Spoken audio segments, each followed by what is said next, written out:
February 19th, 2009. Michael. I thought I would let you know that I've been at Mom's the past few weeks, sorting through everything.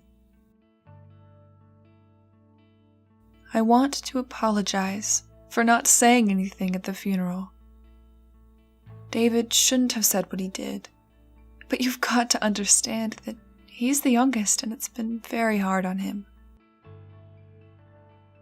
You always were the favorite, and the rest of us couldn't help but be a bit jealous.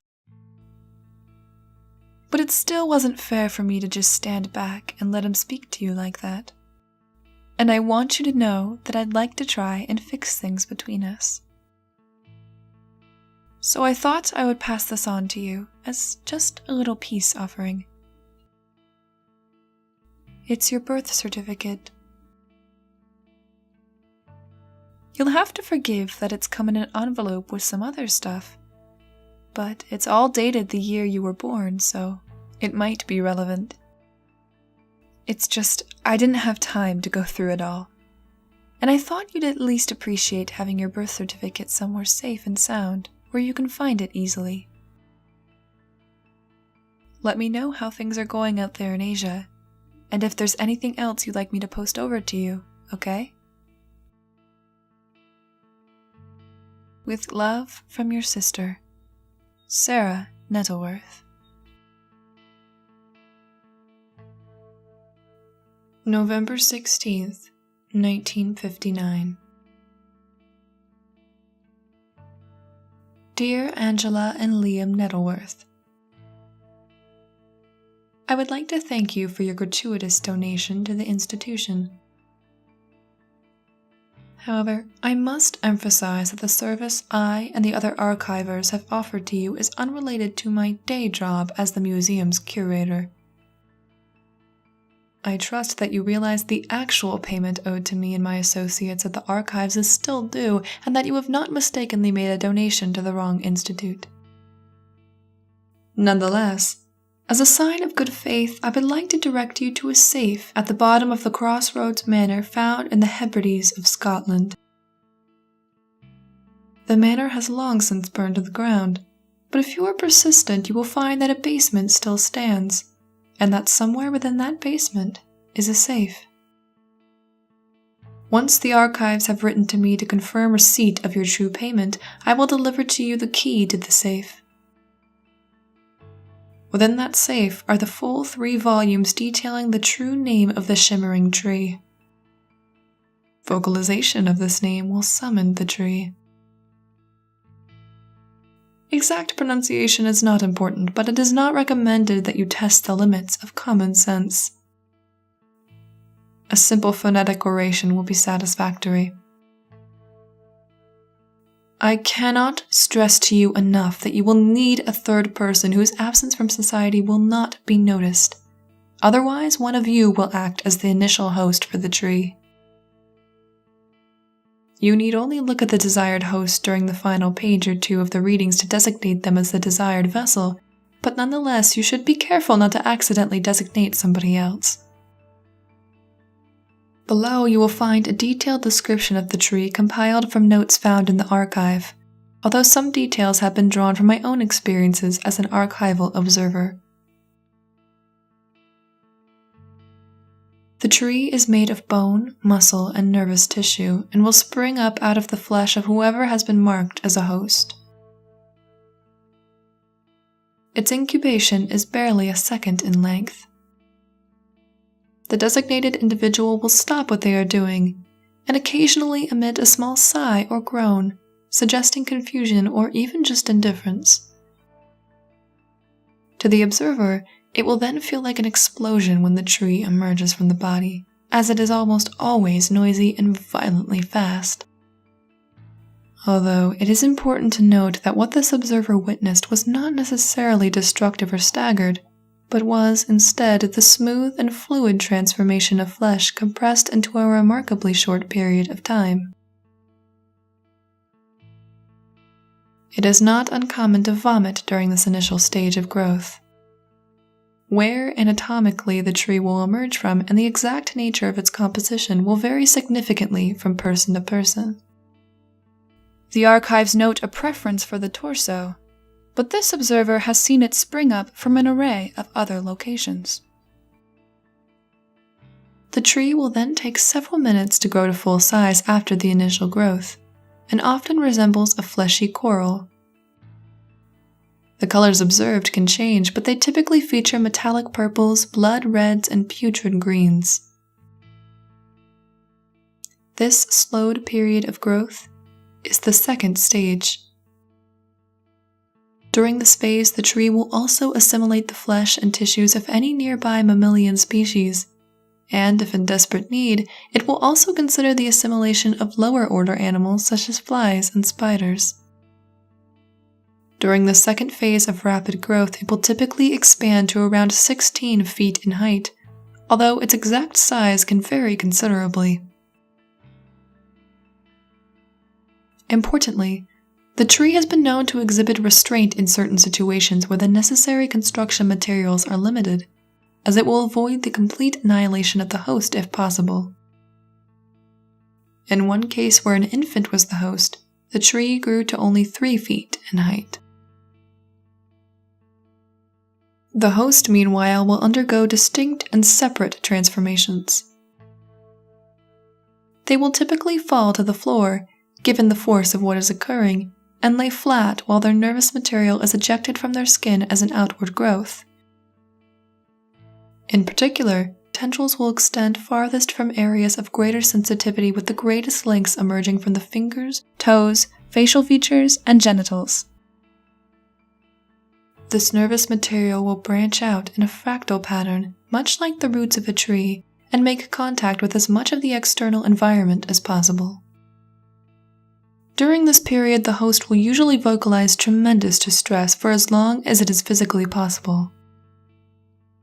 The archives note that it is typical for the tongue to swell up and become part of the extending nervous tissue, which will block the passageways and prevent further vocalizations.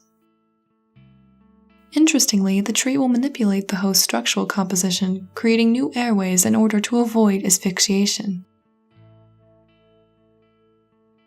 It cannot be stressed strongly enough that one should not come into contact with these nervous tendrils, as they are responsible for the tree's assimilation of extraneous matter and are surprisingly agile and aggressive.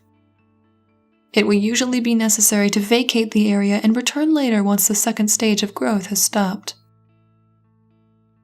After this, between the second and third stages of growth, is a period of inactivity during which the tree will be amenable to conversation. The tree utilizes a series of pipes and organs appropriated from the host to pass air over its frills and tendril-covered branches. These small cilia-like projections are able to vibrate at a range of frequencies, and will produce a remarkable visual and aural effect of sound and light, which corresponds to the tree's speech. It is wise to ensure that the tree has emerged from a host who speaks a common language with yourself. If you do not do this, then the tree will essentially be unable to converse in your own tongue, and there will be a language barrier. It is not wise to waste the tree's time. You should submit a request quickly, but if you cannot, due to aforementioned linguistic problems, you should leave and return quickly with another host who can speak the same language as yourself. It will not take long for the tree to appropriate the correct linguistic skills from your second offering. You can then initiate your right to a request. Regarding requests, the tree is able to grant limited requests regarding reincarnation, recollection from past lives, precognition, and the location of lost objects. The location of such objects can be presented in any format, including annotations on a map. Bring a pen if this is your intention. The tree also possesses other skills, but on request must specify exactly what it requires. It is not possible to browse the tree like a catalog, and so without a comprehensive list of what else the tree can achieve, which sadly the archive does not possess, it is suggested that one should adhere to those I have suggested here. Otherwise, you might risk becoming another offering. Once the request has been satisfied, the third stage of growth will initiate. The tree will proceed to manipulate the host further and prompt the growth of several large veiny membranous sacs proportionate to its size, typically 8 feet across once inflated. These sacs will inflate with a gaseous matter distinct from normal air, which when heated by the tree using means unknown will provide it with a means of escape via flight. The tree will usually demonstrate a terrifying capacity to reorganize inorganic matter during this stage, as it will quickly and fluently dismantle any and all obstructions using its branches and roots during the ascent. Exactly where the shimmering tree comes from and where it goes remains a complete and utter mystery. It does not require a physical precursor, and as far as this observer can tell, it seems to occur as a result of spontaneous matter reorganization. How it achieves this is beyond comprehension, but it has been suggested by older members of the archives that the tree is the result of an unknown entity's will being imposed upon reality, twisting biological matter into a desirable form from unknown and unseen dimensions. This is important to consider, as the tree does not actually require summoning to enter our existence. It has been known to emerge spontaneously from those who have abused the rights to a request. As a part of our earlier correspondence, I have made it clear to you that you might wish to gather large quantities of ammonia and copper for use as a deterrent, should the tree seek to use you as a construction material. But if the tree's intention goes beyond the mere opportunistic seeking of flesh, it will be worth considering self-termination. The repellent will only eliminate the current instance of the tree, and can only delay the inevitable. The shimmering tree is not deterred by distance or time, and if you invoke its wrath either during or after the summoning through abuse of the gifts provided, you will never truly be able to escape your fate as long as you are alive. Exactly what qualifies as an abuse varies. Historical examples of unsolicited growths found in the archives list a Scottish Presbyterian preacher from 1639 who used his gifts to oppose King James VI's reformation of the Bible, a traveler from the 1940s who tried to convince a child that Santa Claus was real, and a stockbroker in 1949 who wrote a book about economic theory that heaped endless praise upon unregulated markets and capitalism. The current theory is that one should avoid attributing the nature of your successes and gifts to any single thing other than the tree itself, whether it is a fictional person or an ideology.